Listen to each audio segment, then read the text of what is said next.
మీ అకౌంట్లలో మీ పేర్లలో వివిధ కారణాల చేత అర్హులైన రైతులకి తప్పకుండా మిగిలిన 12,000 కోట్లను కూడా మీ ఖాతాలకి రాబోయే రోజుల్లో ఈ ప్రభుత్వం చిత్తశుద్ధితో ఇవ్వటానికి ఉన్నది అని కూడా మరొక్కసారి మీకు గుర్తు చేస్తున్నాను.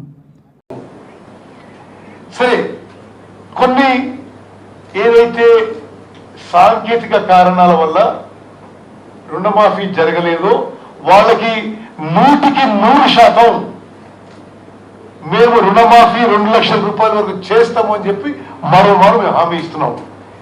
ఎందుకు ఆగినాయి? కొన్ని 1,20,000 అకౌంట్లకి ఆధార్ నంబర్లు, ఆధార్లో 12 డిజిట్స్ ఉండాలి. కొన్ని 11, కొన్ని 13 డిజిట్స్ ఉండగా అవి సవరించుకోవడానికి మేము ఒక ప్రక్రియ మొదలుపెట్టినాం. Aadhaar numbers were not correct.